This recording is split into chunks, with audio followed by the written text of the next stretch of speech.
doctors and patients have been dealing with this for years on the Medicare Advantage side of things, but now it's coming to original Medicare. As a group that sells a lot of Medicare supplements and a lot of Medicare Advantage, on the Medicare supplement side, one of the things that we always talk about with our clients is you can go to any doctor, any hospital, anywhere in the country. No need for all that prior authorization. That could be changing in the years to come. We might need to change that line. We don't know if this is going to expand. You got to get your agents trained. They have to have this knowledge so that when their clients talk to them, they know what is going on.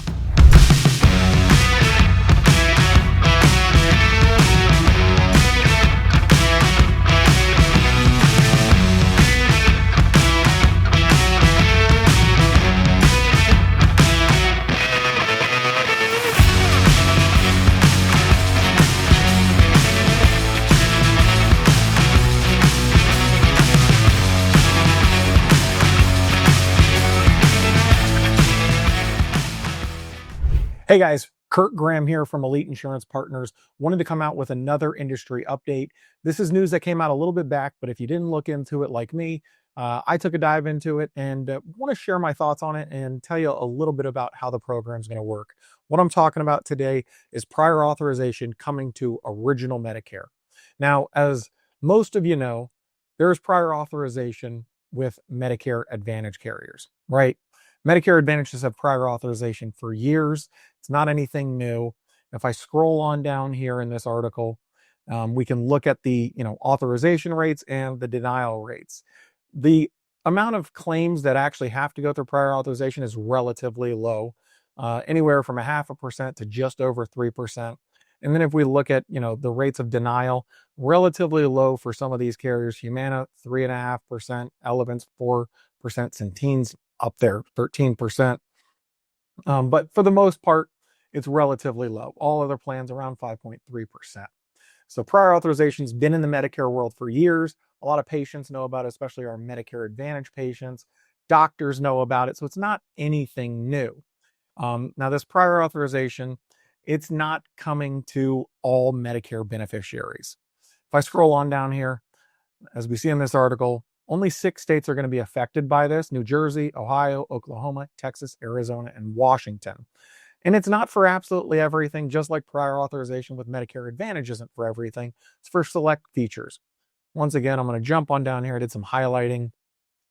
They call this the WISER model. I'll go into that. It's the wasteful, inappropriate, and service reduction model. They come up with some creative names. Wiser ways to spend our money is essentially what they're getting at. But again, it's not for every service. It's for the 17 services that are subjected to it in just those 6 states. It's things like electrical nerve stimulation. We've got brain stimulation as well. Here's one: skin and tissue substitute wound care application.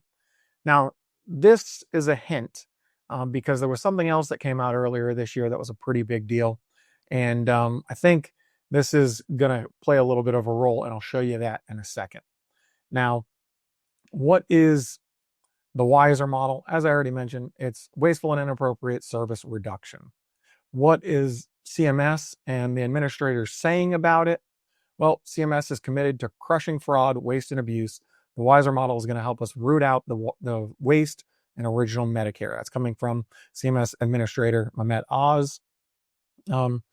Essentially, what they're doing is they're streamlining the prior authorization process while protecting Medicare beneficiaries from being given unnecessary and often costly procedures. Again, another little bit of a hint here on what they're looking at and why they're talking about fraud, waste, and abuse.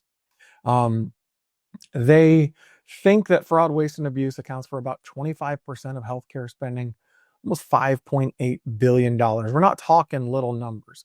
And I'll show you what I'm talking about when it comes to fraud, waste, and abuse.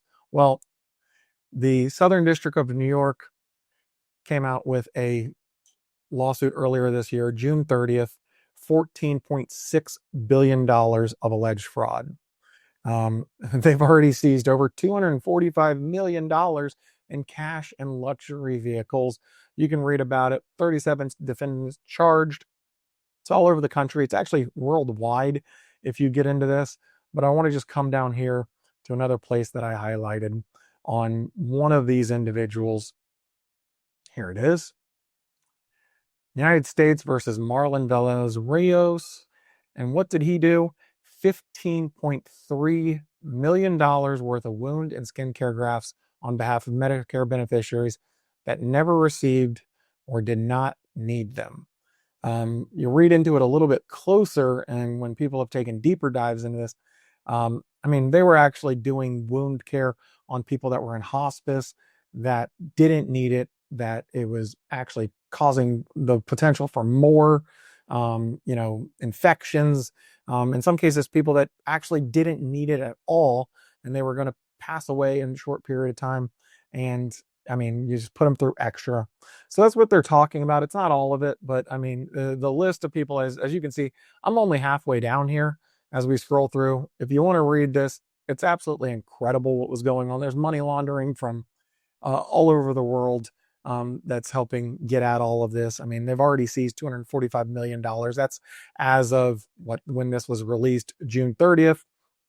Don't know where they're at on this one, but an absolutely huge case of fraud, waste, and abuse, $14.6 billion. I'm not sure exactly over what time period this was, but it makes it seem, a lot more plausible when you hear them talking about $5.8 billion worth of fraud, waste, and abuse in just 2022 alone. Okay. That's one set of indictments that came out earlier this year. So that's what they're going to try to combat here is fraud, waste, and abuse. It is limited, 6 states, only 17 procedures.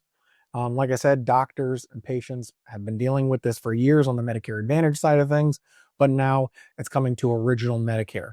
As a group that sells a lot of Medicare supplements and a lot of Medicare Advantage. On the Medicare supplement side, one of the things that we always talk about with our clients is you can go to any doctor, any hospital, anywhere in the country. No need for all that prior authorization. That could be changing in the years to come.